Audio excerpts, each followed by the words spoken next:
La chute de Paul Kagame s'est confirmée. La loi référendaire vient d'être promulguée. Fachi stratège. Une forte détonation à Burundi. Kazuba récupéré Nini Zali Kolekana. Mbote na bino ba papa, mbote ba mama, mbote na bandeko ba Congolais nyonso de partout. Bino ba bozali kolanda biso en direct na chaîne na bino, chaîne na biso. Bandeko ba Congolais, toza na esengo koya kosolola elongo na bino makambo oyo etali la République démocratique du Congo, mboka ya ba papa, mboka ya ba mama.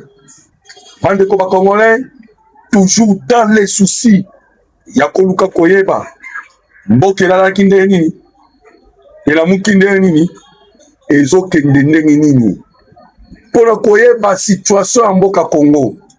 Touti wapi, toza wapi, tozokende pe wapi. Voilà pourquoi tozobeta na bino masolo ya actualité ya ta oyo. Makambo ezali kolekana na République démocratique du Congo. Tozo solo la bandeko ba Congolais. Mais tozo senga na bino bobombela biso kaka ba j'aime, ba partage et puis bo s'abonner massivement. Tozo solo la bokoyeba awa pourquoi Eric Prince aye na Kinshasa. Tozo beta masolo na yango awa. Bandeko msu balobi o non, nous vous disons que les lignes et bandits déjà bouger. Lobi to bisa kibino bandeko ba Congolais que ngonga ya rétablissement de l'autorité de l'État sur tout l'étendue du territoire national et coquille. To bisa kibino que l'air il y a la paix par force. Voilà les amaloba ya Ficom. Alors bandeko tozo solo awa na kacha émission bokoyeba le pourquoi il y a face à face, il y a mokonzi mboka Félix Antoine Tshisekedi Tshilombo na Eric Prince ainsi que bandeko ya Burundi. Tozo solola yango awa na kati ya émission. Toko solola la montée en puissance ya ba wazalendo. Ah mais ndeko moloto. Wana nazo bandenge bolobaka. Ndeko moloto mais ba wazalendo baza lelo ba gagner, lobi ba perdre. Lelo ba gagner. Bandeko, la montée en puissance ya ba wazalendo. Ba français balobaki na ba article na bango. Balobi les wazalendo sont une épine nase ya lokolo ya Rwanda. Donc ba wazalendo baza awa, musala bango ezali bandeko ba Congolais.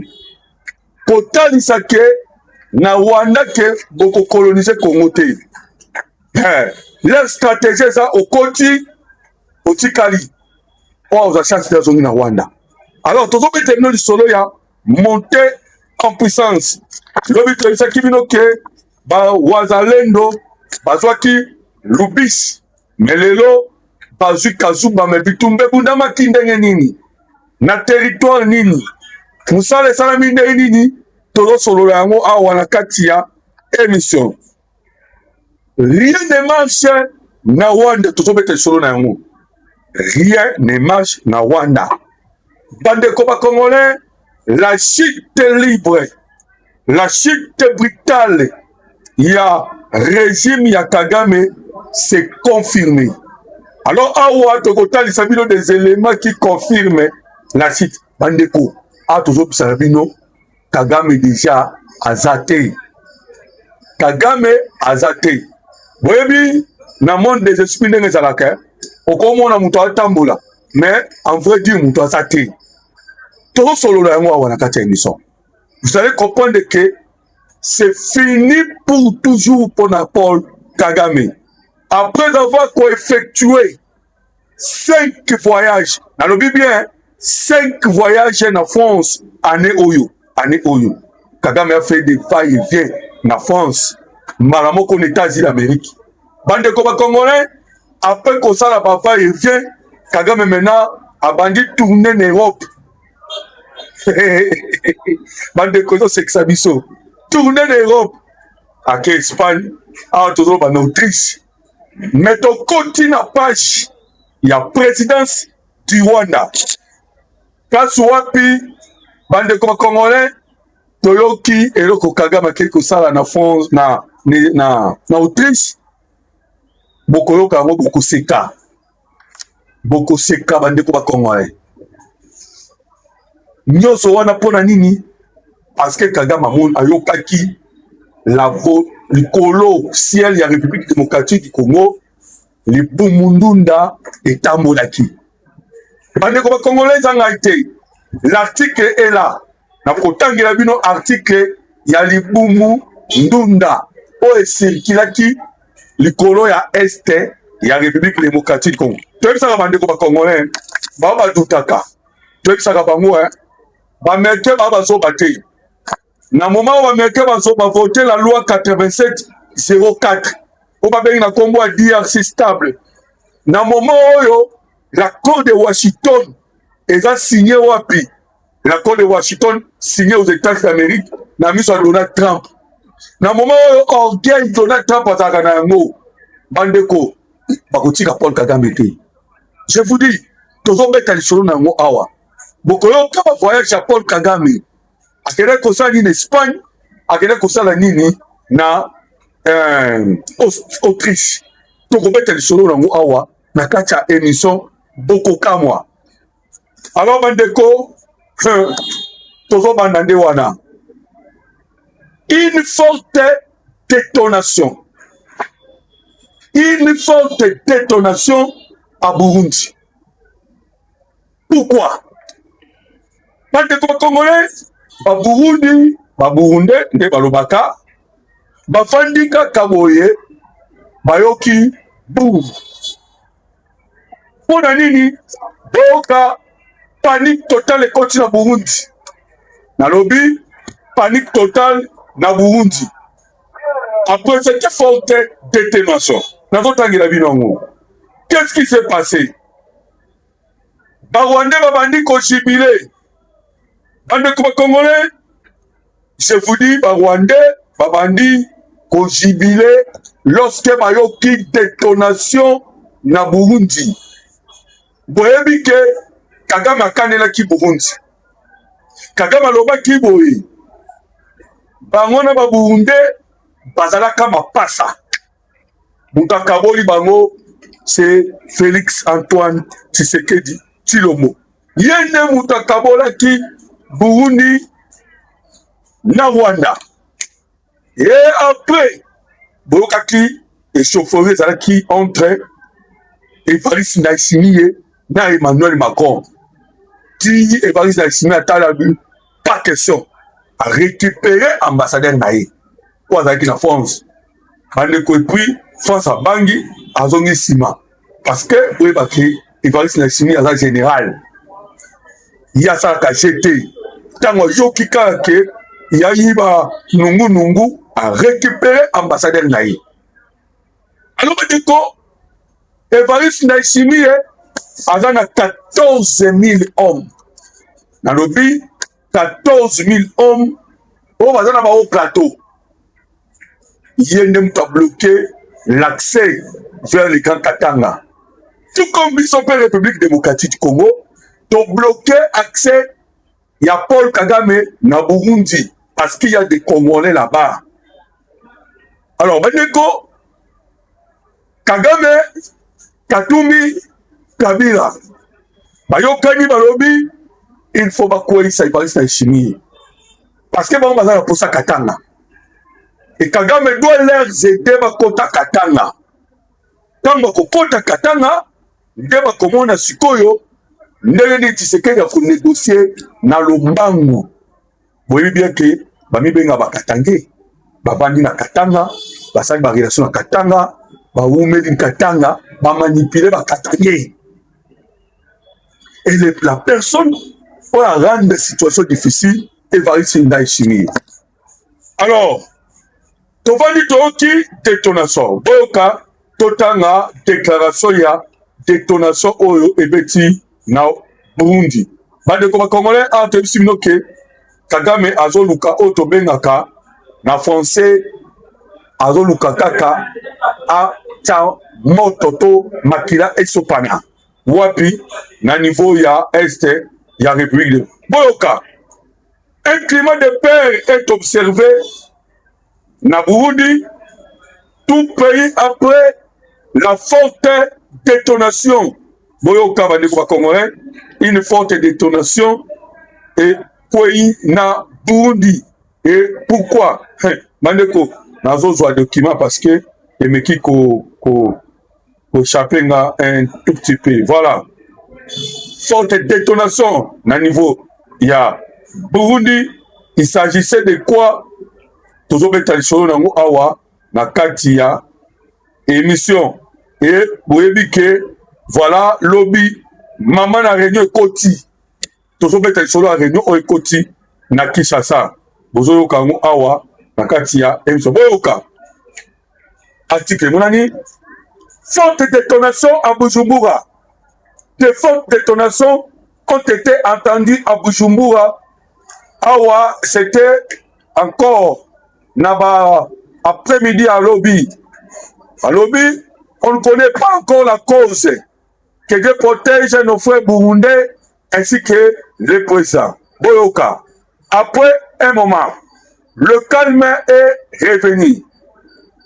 Boyoka, après quelques heures, Boyoka, dans la capitale burundaise, il n'y a pas eu d'explosion. Il s'agissait plutôt de feux d'artifice lancés à l'occasion d'une fête. Selon nos sources sur place, l'annonce de ces spectacles pyrotechniques avait d'ailleurs été faite d'ailleurs. Information à la population que les feux d'artifice seraient tirés dans la ville. Donc, bandeko, monte betamaki, bombe betamaki, même à cause ya Burundi, balobi et à feu d'artifice. Mais nous savons que le projet ya Rwanda, ya Kagame, Kabila, c'est d'attaquer. Tokangela kibino document nango. Ils allaient à quoi attaquer Burundi. Pourquoi Burundi? Parce que bana posa Burundi. Donc l'information cause à la vraie. Que les enfants d'artifice. Et tout compte et cause à la attaque. Pourquoi tout le babongo? C'est parce que tu as dit que Paul Kagame a posé ça une mission suicide. Paul Kagame a posé ça mort dans la région. Vous l'avez Emmanuel Macron na Kenya. Emmanuel Macron na Kenya robakini. Alobi pour que la paix kotana est à Congo, faut Burundi vanda, Rwanda vanda.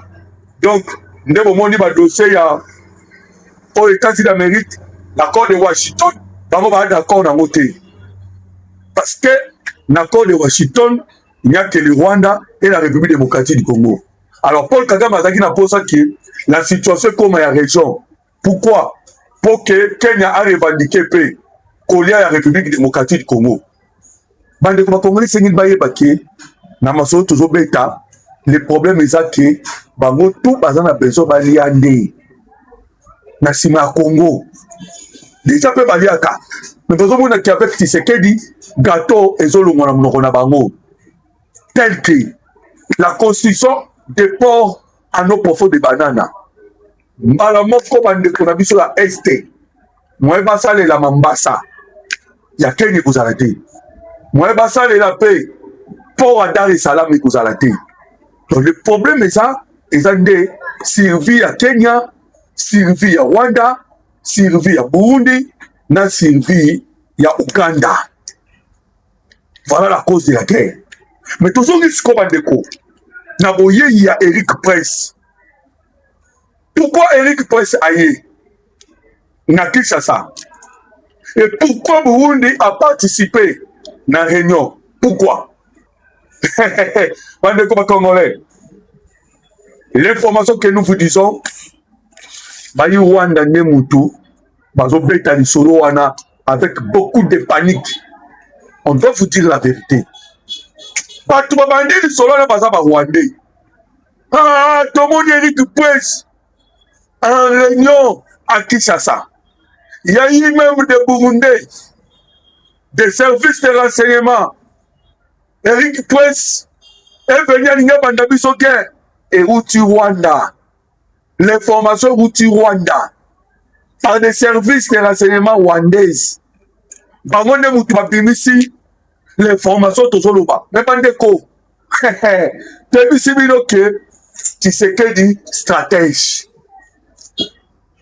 Tandis que Congolais, Mokozamboka a eu à exposer Rwanda. A exposer Rwanda dans ma stratégie, a mis Rwanda dans le point bakota la guerre contre les États-Unis d'Amérique. N'est pas ce qu'on dit. De mettre en application 3 décisions. Et les 3 décisions ont mettre en application de ma décision au Ebomi Rwanda. Kagame a su l'histoire. Allez là qui FDLR, te mettre déjà, te remettre ma FDLR dans ma boca MONUSCO. Nous sommes les commissions à MONUSCO. Kagame Alobaki, oh l'histoire n'a pas fait 3. Dans le Cameroun, tu sais qu'il faut libérer ma prisonnier, tu libérer ma prisonnier. Kagame Alobaki, il faut cesser les faits. Pour que cesser les faits et la mise en action, il faut au moins FADC participer dans le mécanisme conjoint, il y a cessé les faits. FADC, donc, République démocratique du Congo, aussi ici, opinion, prétexte, tous les thèses, il y a Paul Kagame. Nyonso, c'est que Kagame est revendiqué. Non, on va même faire tout le monde revendiquer. Libération de prisonniers libérés. C'est ça le fait, ton demi. Bandeko, malgré ton demi, c'est ça le fait, mais tu as récupéré Kazuba.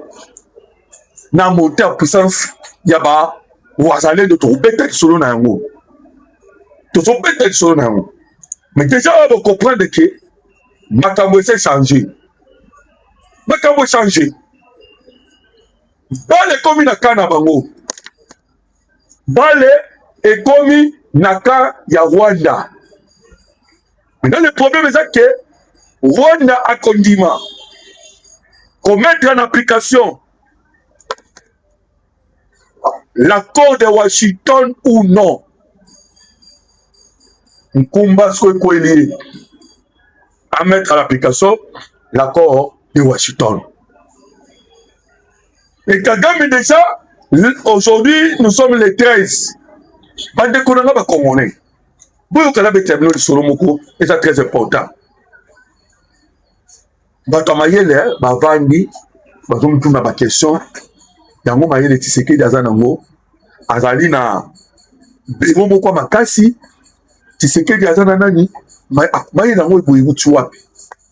Formule Moko Tshisekedi Abimisi Bandeko ba Congolais. Formule ya kokamwa bandeko formule Tshisekedi abimisi formule wana ekangi Kagame ekangi na opposition alors eteli opposition sous donc opposition baza bloqué na badati na bango Kagame peut bloqué na badati yoko kokamwa stratégie Tshisekedi eza niveau ndenge nini ateli bango koto Kagame a obligé à respecter le calendrier. Il y a Américain, il y a 4 semaines, déjà consommé 2 semaines à appliquer le côté. Côté européen a bloqué l'opposition. Opposition peut, alors qui date à les 15. Les 15 en haut lobby. Diviser bango na bango. Tu comment t'appelles son nango? Division. Au sein, il y a eu M23. Diffusion au sein du Rwanda. Diffusion Nakatia opposition. Diviser. Quelle stratégie? Union européenne divisée. États-Unis d'Amérique divisée. Bande comme congolais. Alors, Kagame maintenant, déjà moni que c'est fini pour lui. Bien là où tu vois Sabino que c'est la chute brutale de Kigali. À respecter Canadien américain, à Kimimba en Europe, à appeler pas Emmanuel Macron. Emmanuel Macron a chassé. Emmanuel Macron a chassé Paul Kagame. Bandeko, awa akomi kiwelewele. Bitambola tambola. Kiwelewele bandeko ba Congolais. Bitambola tambola.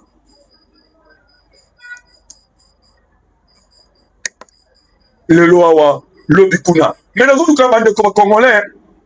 On va le baki que tu sais que bitambola tambola. Le lo mutakom bitambola tambola comme Kagame. Pourquoi? Parce que à côté de la guerre, nanani, n'a pas américain. Bande comme Congolais. Bon, on casse comme Kambozo le Kana Rwanda. Parce que tu as dit que c'est fini pour la Paul Kagame. Ni désolé Kana Rwanda. Bon, toi, on peut être solo ya constitution. Parce que y a un président maman Rikam. Paul Kagame a lobby, a déterminé à ça la guerre. C'est ça, c'est que Kagame a lobby. Tout le monde a accueilli. À quelque chose là, recrutement. Yabana batu ya mikie. À quelque chose bango. A meme bango na armée, azo tout à fait tolo. Oh non, Bobunda, Bo protégé. Et tellement qu'il a perdu beaucoup de militaires dans sa République démocratique du Congo, bandeko, à quel sous qu'on soit sous Abunda. Mais à Salinine, allons-y tous les militaires. Allons-y 1000 militaires. Kagame a sali limousage au sein de son armée. À ça, sur la confiance, il y a ma vieux ouanate. Dans sa ligne recrutement, il y a un an, il y a un bandeko. Beaucoup de monde a travaillé l'image, il y a un pétango. Beaucoup de kassomo. Voilà. On a évité ce qui. Beaucoup de monde a image, il y a un mike. Oh, Kagame a recruté. Beaucoup regretté, bandeko ba Congolais. Et pourquoi? À comme Colombo la généo. Pourquoi? Réseau Zamo Moukemougou, bandeko la ba Congolais. Bolimbisa. J'allais vous montrer Bilongia Bana. Au Kagame à l'Okoti. Vous pouvez maté. Beaucoup croité. Voilà. Bango Wana, je ne sais pas sur le Romona. Des tout petits enfants. Ça a été sur le Romona. Voilà. Tellement réseau Zamougou. Voilà pourquoi. Il n'y a même pas moyen à Total Sabino. Romona. Bana Mokwa Mike. Kagame ke kolokota. Kagame Degazana. Na makanisine za kaka asala guerre. Tellement qu'il est piégé. À limogé armé. À Tekokota en conflit avec Vincent Nyakaoundi. Vincent Nyakaoundi a nani moko yaba officier rwandais ou assimile la force terrestre. Kagame a conflit avec lui. Donc, l'homme wa uti kokanga. Mais c'est Fabrice Shema Ngonga, président de la Fédération rwandaise de football. Kagame Kangi. Kagame Kanga ba église mabe. Akanga ba bar mabe. Donc, vous allez constater que Kagame est au bout. Nali Kotikate. Alingi Kotikate. Voilà pourquoi il récupère ça y est. Ma Black Water. Baye pas batté parce que ma Black Water baye bike Kagame ndenga zoya wana soué na ezali qui a sa la guerre contre Burundi. Préparatif na bango ya guerre contre Burundi ezala na deya na samesa. Et maintenant pour qu'on bloquer de ma Black Water baye. Et ma Black Water baza na base ya Bujumbura. Baza na base ya Bujumbura.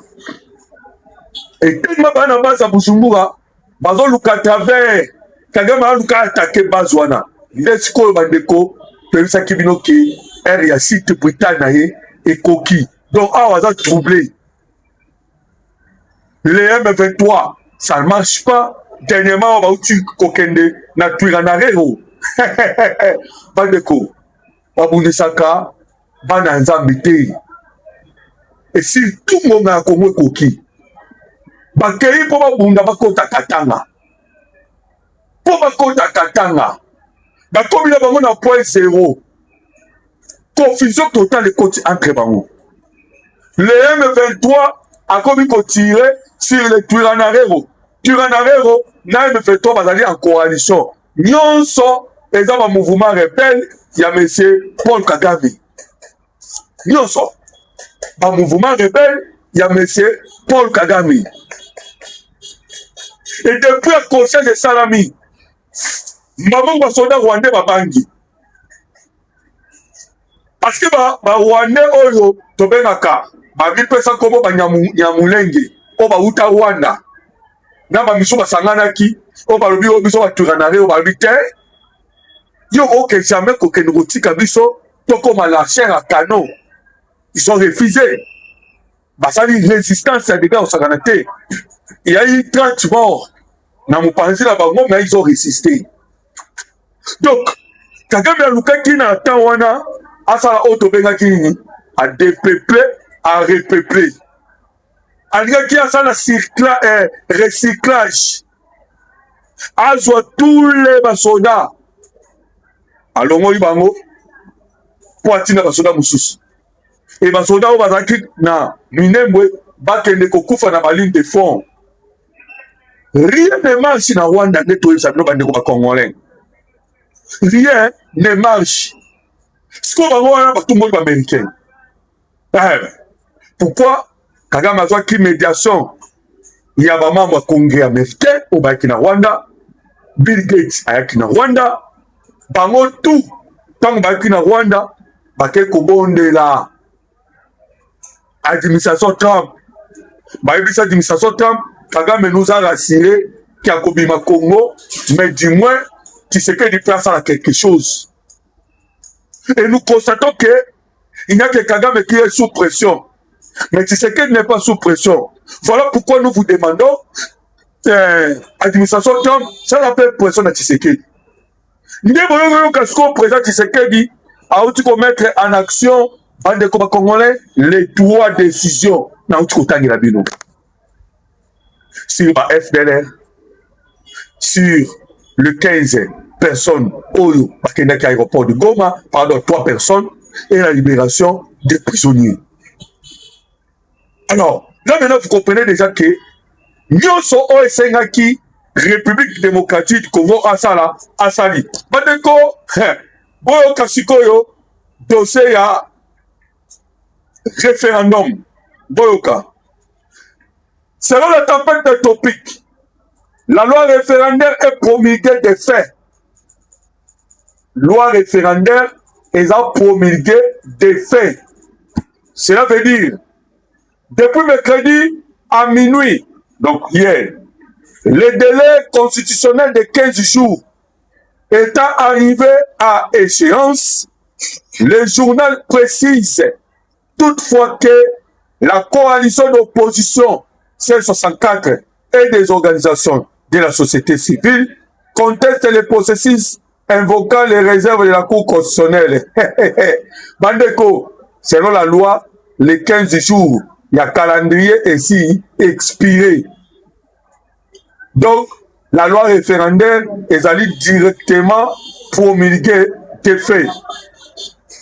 Boyoka, awa sikoyo, boyoka, la loi référendaire est promulguée des faits depuis mercredi à minuit. Voilà, c'est toujours le même document, Boyoka, parce que c'est fini. Voilà pourquoi Boyoki, Mama Grace Coutinho, Mona Coutinho Fernando, abimaki directement dans la presse. Lobby a organisé marche ya bajene. Au moment où tambolaki na ville à Kinshasa Mobimba. O ezalaki bien réussite. Et population, nous a quitté qui a lobby, oui, je l'ai fait. Et quoi qu'il me crédit pas parce que à minuit, Makambosi la Kiboyoka. Deux sujets dominent. Deux sujets dominent la une des quotidiens et des médias en ligne de la capitale congolaise. C'est jeudi 13 août 2026. La controverse politico-juridique autour de la réforme constitutionnelle et le renforcement de la riposte face à l'épidémie d'Ebola dans l'Est de la République démocratique du Congo. Boyoka, la tempête des topics titre à sa une. Les 15 jours calendrier ayant expiré hier, la loi référendaire promulguée des faits.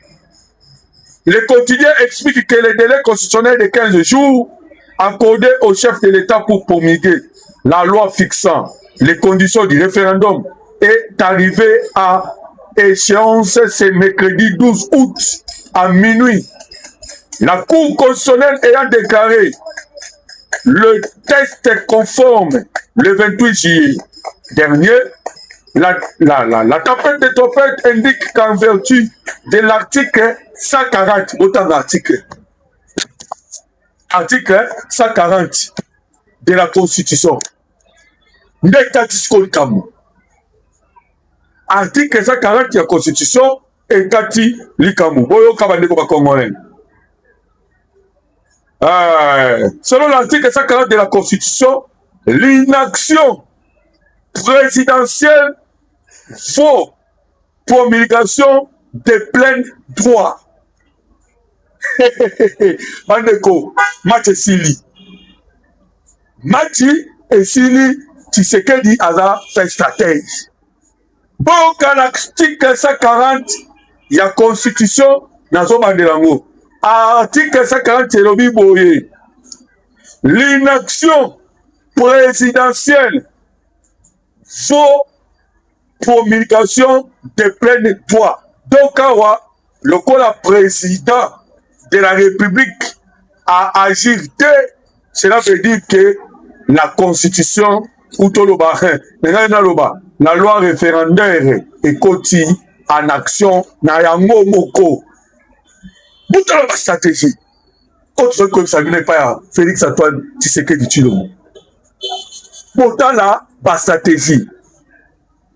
Maintenant l'opposition a bloqué, étouffé. De président Tshisekedi lobby Abengi, Bambongo, Bachole, SSC 5 na beguise de réveil ya Congo. Pour ne couper na bango masolo bandeko. Boyoka parce que article Oyo ezali tellement moulaï, moyen koloba bango ezate. Président c'est la République. Voilà.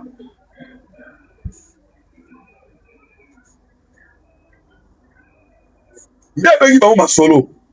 Apeti na bango masolo bandeko, bayokani ayebisi na bango déjà.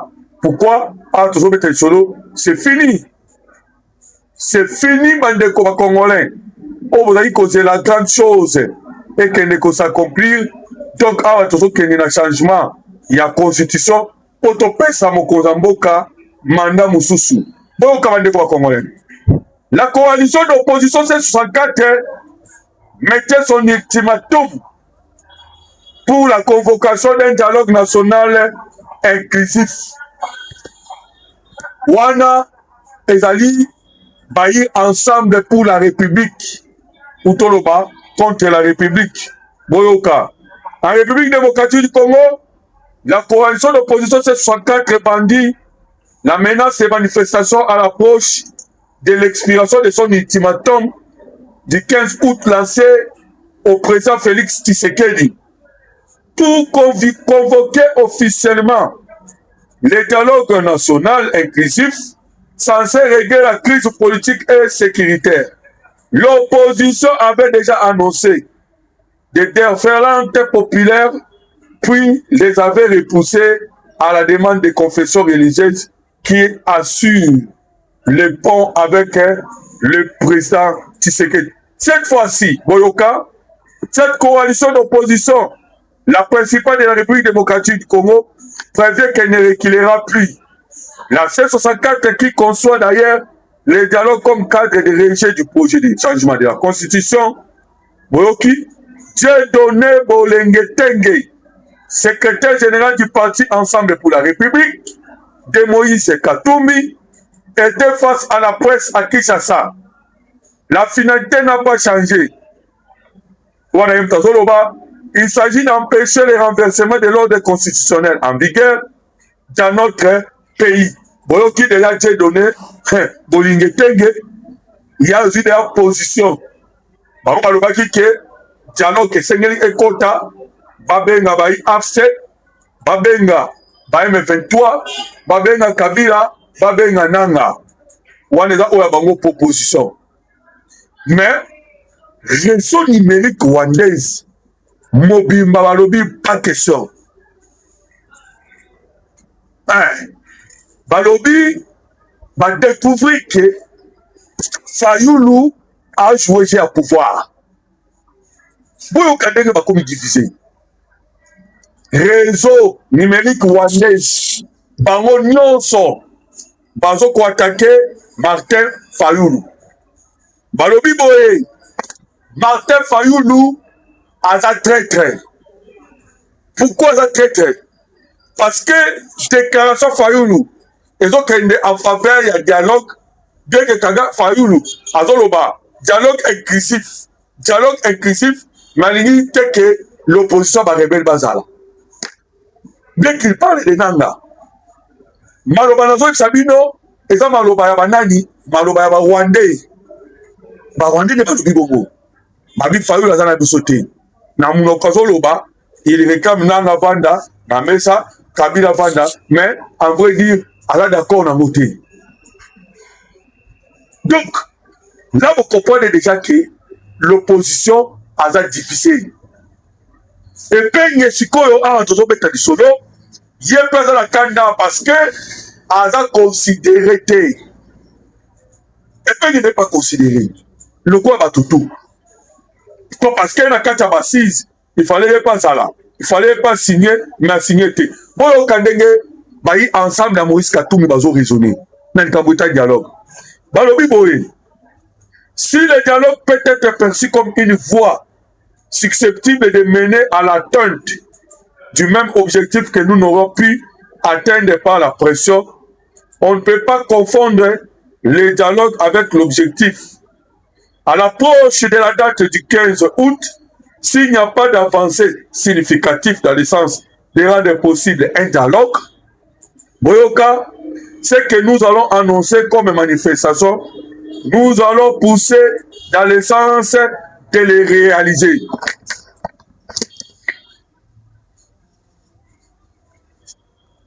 Baï ensemble pour la République. Ce qu'on veut comprendre que Bango Bazaka Batelemi na position à Kabila ya. Et ils ont donné des conditions. Dialogue ça la Malibanda.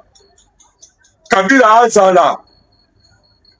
Et pour essayer Salama, le partage du pouvoir, dans la loi est belé, ici. Et Moïse Katumbi, nous collons ensemble de même morale. Donc, on va ici. Mais déjà, l'article 144 il Donc, on va manifester, soit parce que ça a un dialogue dans Rwanda, avec James Kabarebe, Paul Kagame, mais on a Congo Bandeko, c'est impossible. Place exatée. Donc, on a Congo place exatée. Voilà Bandeko Congolais, ndenge tozo sabino ke awa makambu nyonso epepeli bango. Siko topeta lisolo ya bawazalendo. Parce que na moment bawazalendo balobi makambu etali bango te. Bawazalendo balobi etali bango te. Boyoka. Guerre entre le Wazalendo et le M23 RDF. Le Wazalendo maintient le contrôle de Lubbish. Vous voyez bien, Chambombo. Et ils viennent de récupérer Kaziba. Pour l'instant, le Wazalendo progresse jusqu'à Kavumu, à la limite du territoire de Calais et Massissi. Boyoka. C'est jeudi. Les affrontements se sont intensifiés sur la colline de Bukumba, qui surplombe la localité de Change, toujours dans le territoire de Kalere, où la population s'est déjà vidée, avec celle de la cité de Numbi, proche du terrain de combat. Bandeko Congolais, wana boyoki, bawazalendo balobi, bazozonga simate. Voilà pourquoi toujours Sanabino, Laurence Kanouka Aléli, Bertrand Sewa Aléli, Ouazali le la porte-parole, Yaba Rwandais. Boyo Kandenga Zolela. Alobi Boy, mise à jour sur la guerre imposée par le régime de Kinshasa. Wana 12 août 2026. Bandeko ba Congolais. Soki boyo ki ba bandika kokoma ba mikanda oyo. Boye bakake babandi kopetama.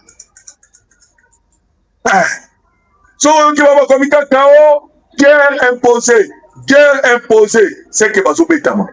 So qui va comme Koloba, lion de Saramboué, c'est que bango bazo gagner Bitumba. Alors Boyoka, balobi boy, c'est mercredi 12 août 2026, à partir de 18h45, wana na poko lobby, les forces coalisées du régime de Kinshasa ont lancé des attaques simultanées à l'artillerie lourde contre plusieurs zones dans ma pépé. Bon, qui langage à Bagua.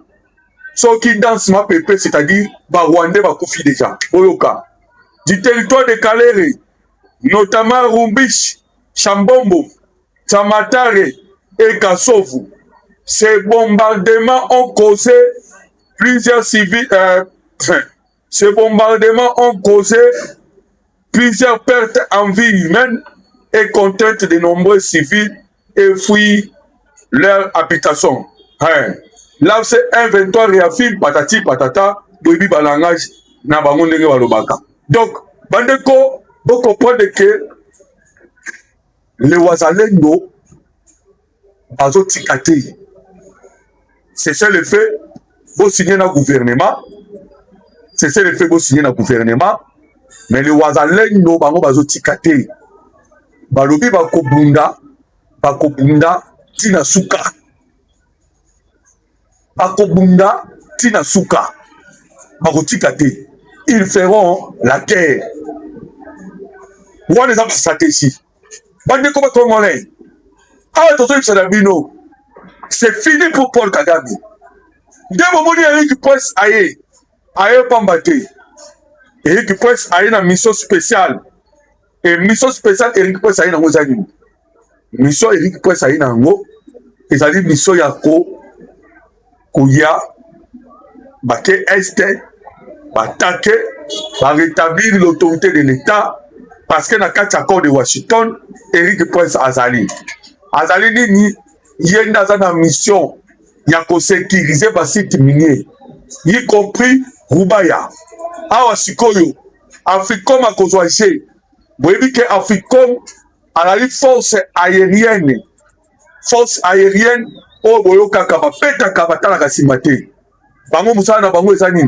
Kopeta batak ciblé et Africom alobaki nini alobaki tango ayaki alobi non tozozela leko bakozwango wapi bakozwa go epai ya États-Unis d'Amérique pour que basala nini pour que ba rétablir la paix par force et tant ya ko rétablir la paix par force ekoki parce que réunion o ekoti lobi Bandeko ba Congolais, yangonde maman na likambo. Alors, merci Nabino Mingi parce que vous allez tellement ébélé, vous allez kolanda biso en direct na chaîne Nabino, chaîne Nabiso. Alors, to aimer émission, to commenter, to partager. To aimer émission, to commenter, to partager. Benga biso na plus de 143 89 40 330 80. Plus de 143, 89, 40, 330, 80, Zamba Pamolabino. À la prochaine.